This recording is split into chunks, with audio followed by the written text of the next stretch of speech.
Saviez-vous que la bataille de Koursk, la plus grande bataille de chars de la Seconde Guerre mondiale, n'a pas seulement été un affrontement titanesque, mais un tournant décisif dans la lutte pour la suprématie en Europe?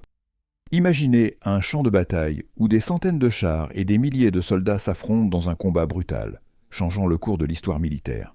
Que se serait-il passé si la préparation méticuleuse des Soviétiques n'avait pas été aussi efficace? Que se serait-il passé si les Allemands avaient réussi à surmonter les défenses soviétiques? La bataille n'était pas seulement une question de force brute, des stratégies complexes et des décisions critiques ont déterminé le destin des deux côtés. Dans cette vidéo, nous allons plonger au cœur de la bataille de Koursk, explorer chaque détail de l'affrontement et analyser si la victoire soviétique était le résultat d'une préparation supérieure ou si les erreurs des Allemands ont scellé le destin de la Wehrmacht. Restez avec nous pour découvrir comment cet affrontement épique a façonné la fin de la Seconde Guerre mondiale. N'oubliez pas de liker et de vous abonner à la chaîne. La bataille de Koursk, qui s'est déroulée du 5 juillet au 23 août 1943, représente l'un des plus grands et des plus décisifs affrontements de la Seconde Guerre mondiale. Situé sur le front de l'Est, Koursk a été le théâtre d'un affrontement titanesque entre les forces du Troisième Reich et l'Armée rouge de l'Union soviétique. Ce conflit est largement reconnu comme la plus grande bataille de chars de l'histoire et un tournant dans la guerre, où les forces allemandes ont été définitivement contenues, et les soviétiques ont pris l'initiative qu'ils maintiendraient jusqu'à la fin de la guerre. Au début de 1943, l'Allemagne nazie faisait face à un dilemme stratégique après la défaite désastreuse de Stalingrad. Hitler, encore déterminé à reprendre l'initiative à l'Est, planifia l'opération Citadelle, Unternehmen Zitadelle, avec pour objectif de détruire les forces soviétiques concentrées dans l'embrasure de Koursk, une saillie stratégique sur le front. Ce plan représentait un dernier effort désespéré pour inverser le cours des événements, infligeant une défaite écrasante aux forces soviétiques et, éventuellement, forçant l'Union soviétique à négocier. L'opération Citadelle était conçue comme une offensive en pince, où les forces allemandes attaqueraient, simultanément du nord et du sud, pour encercler et anéantir les forces soviétiques dans la saillie. Au nord, la 9e armée allemande, commandée par le général Walter Model, était chargée d'avancer vers le sud à partir d'Orel, tandis qu'au sud, la 4e armée Panzer de Manstein, dirigée par Erich von Manstein, devait avancer de Kharkov vers le nord. Le point de rencontre prévu était la ville de Koursk, où l'on s'attendait à ce que les forces soviétiques soient encerclées et détruites. Cependant, le renseignement soviétique était pleinement conscient des plans allemands. Les informations obtenues par les espions, y compris le célèbre agent Richard Sorge, ainsi que les interceptions de communication, ont permis aux soviétiques de savoir exactement quand et où l'offensive serait lancée. En réponse, le commandement soviétique, dirigé par des figures telles que Georgi Zhukov et Alexandre Vassilievski, a commencé une préparation méticuleuse et à grande échelle pour faire face à la menace allemande. L'Armée rouge, consciente de l'offensive imminente, s'est consacrée à la création d'une défense en profondeur, s'étendant sur des centaines de kilomètres. Cette ligne défensive comprenait des champs de mines massifs, des fossés anti-chars, des tranchées interconnectées, des casemates et un réseau complexe de fils de fer barbelés. De plus, les forces soviétiques ont constitué des réserves stratégiques de chars, d'artillerie et d'infanterie, prêtes à être utilisées dans des contre-attaques. En termes de ressources, l'industrie soviétique s'était également remise des énormes pertes initiales de la guerre et produisait maintenant des équipements militaires en masse. Le char T-34, avec sa combinaison de mobilité, de blindage et de puissance de feu, était le cheval de bataille de l'Armée rouge, et à Koursk, il serait déployé en nombre écrasant. Les soviétiques ont également fait un usage extensif des armes anti-chars telles que le canon ZIS-3, et des avions d'attaque au sol tels que l'Ilyushin Il-2, connu sous le nom de Sturmovik, qui jouerait un rôle crucial dans la bataille. Lorsque l'offensive allemande a finalement commencé le 5 juillet 1943, le secteur nord, sous le commandement de Walter Model, est rapidement devenu le théâtre de l'une des batailles les plus féroces. L'avance allemande a été sévèrement ralentie par les fortifications soviétiques et la résistance acharnée. À chaque kilomètre avancé, les Allemands étaient confrontés à des champs de mines densément placés, causant de lourdes pertes en chars et en véhicules. L'artillerie soviétique, positionnée stratégiquement sur les élévations, causait également des ravages dans les colonnes allemandes, qui étaient contraintes d'avancer lentement sous un feu constant. Model, un commandant connu pour son astuce défensive, était conscient des difficultés rencontrées, mais continuait de faire pression sur l'avance. Il savait que le temps était un facteur critique. Plus l'offensive durait, plus les chances que les soviétiques lancent des contre-attaques étaient grandes.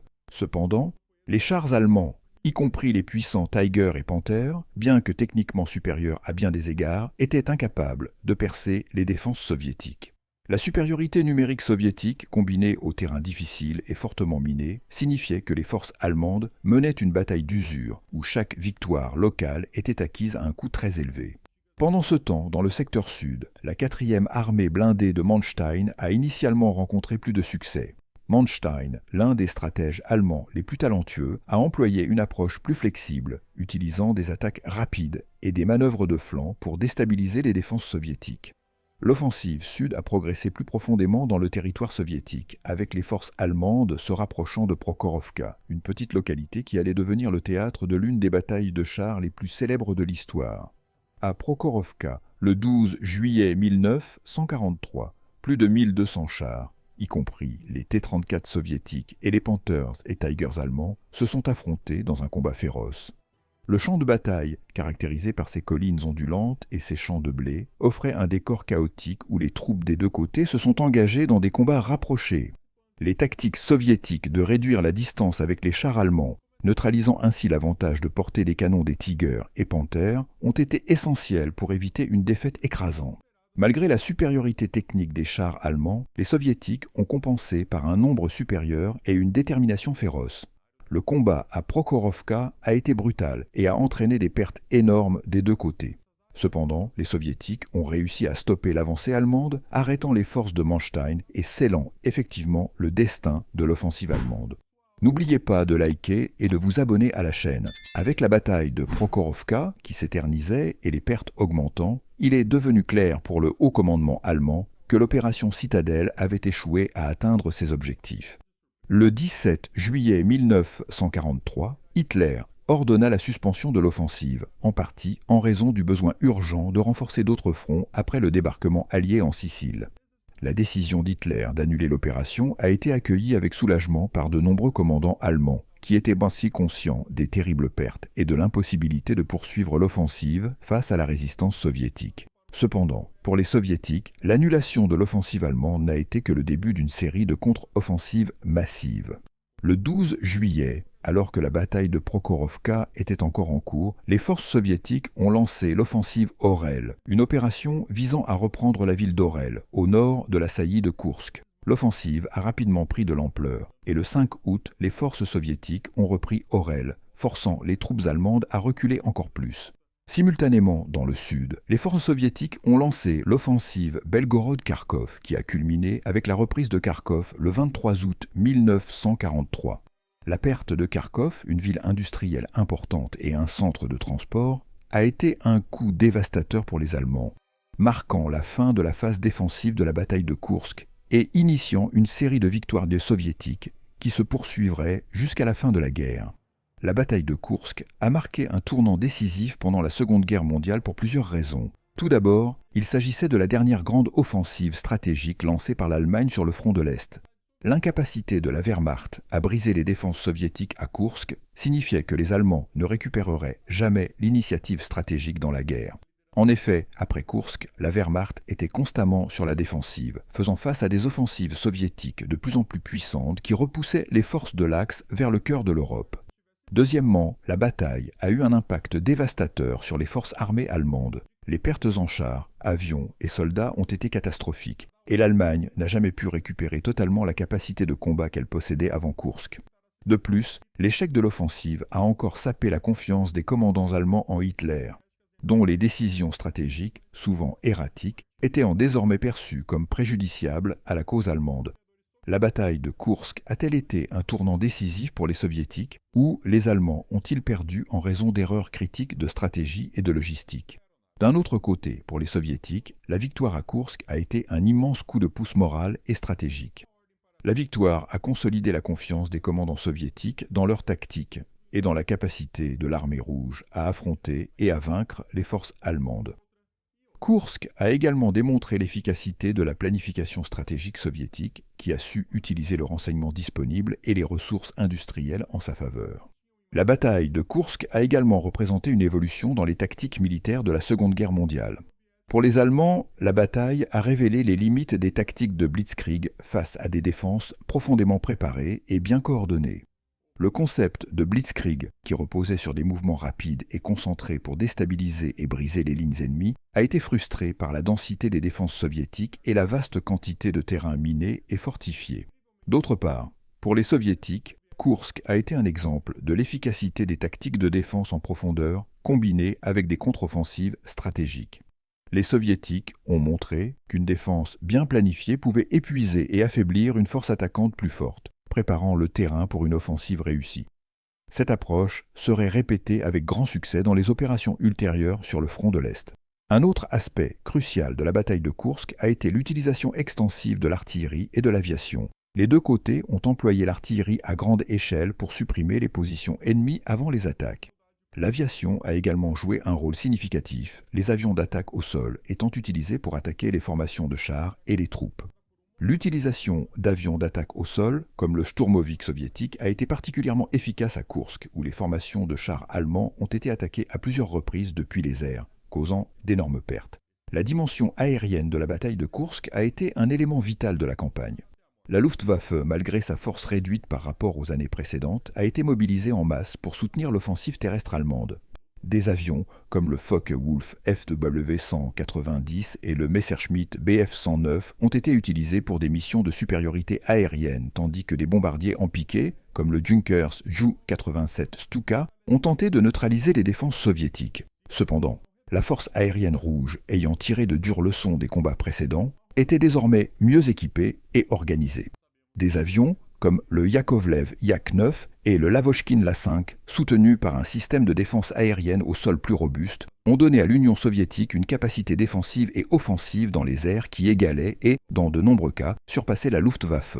La bataille aérienne fut féroce et a entraîné des pertes lourdes des deux côtés. Mais au final, la force aérienne rouge a réussi à assurer une supériorité aérienne locale qui fut cruciale pour le succès des opérations terrestres soviétiques.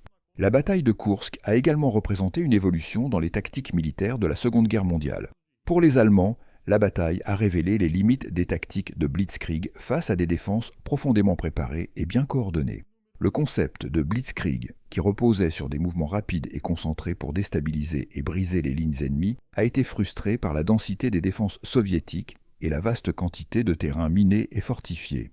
D'autre part, pour les soviétiques, Koursk a été un exemple de l'efficacité des tactiques de défense en profondeur, combinées avec des contre-offensives stratégiques. Les soviétiques ont montré qu'une défense bien planifiée pouvait épuiser et affaiblir une force attaquante plus forte, préparant le terrain pour une offensive réussie. Cette approche serait répétée avec grand succès dans les opérations ultérieures sur le front de l'Est. Un autre aspect crucial de la bataille de Koursk a été l'utilisation extensive de l'artillerie et de l'aviation. Les deux côtés ont employé l'artillerie à grande échelle pour supprimer les positions ennemies avant les attaques.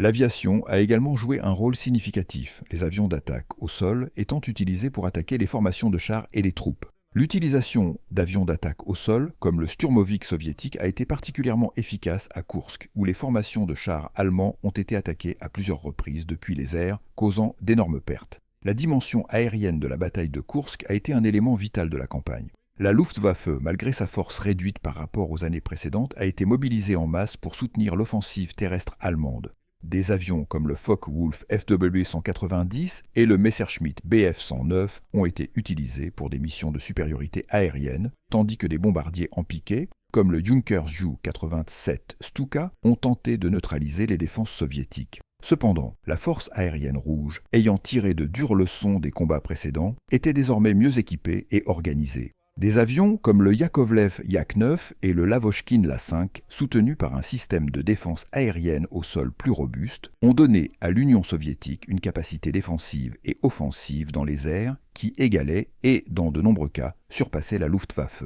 La bataille aérienne fut féroce et a entraîné des pertes lourdes des deux côtés. Mais au final, la force aérienne rouge a réussi à assurer une supériorité aérienne locale qui fut cruciale pour le succès des opérations terrestres soviétiques. Les chars soviétiques, comme le T-34, étaient moins sophistiqués par rapport à leurs homologues allemands, mais étaient extrêmement efficaces dans leur simplicité, leur facilité de production et de maintenance, et leur mobilité. Le T-34 possédait une combinaison de mobilité, de blindage incliné et de puissance de feu qui le rendait mortel sur le champ de bataille, notamment en grand nombre. De plus, l'Union soviétique a été capable de produire des chars en quantité beaucoup plus importante que l'Allemagne, ce qui a compensé tout désavantage technique. Pendant la bataille de Koursk, l'importance de la coordination entre chars, infanterie et artillerie a été clairement démontrée. Les deux camps ont tenté d'utiliser leurs forces blindées pour percer les lignes ennemies, mais les soviétiques, avec leurs lignes défensives en profondeur et leur capacité à lancer des contre-offensives rapidement, ont réussi à empêcher les avancées allemandes. À de nombreuses reprises, les chars allemands ont été embusqués et détruits par des forces anti-chars soviétiques bien positionnées, utilisant des tactiques de guérilla pour attaquer et se retirer rapidement. La bataille de Koursk n'a pas seulement été un tournant dans la Seconde Guerre mondiale, mais aussi un événement de grande importance historique pour l'étude de la guerre moderne.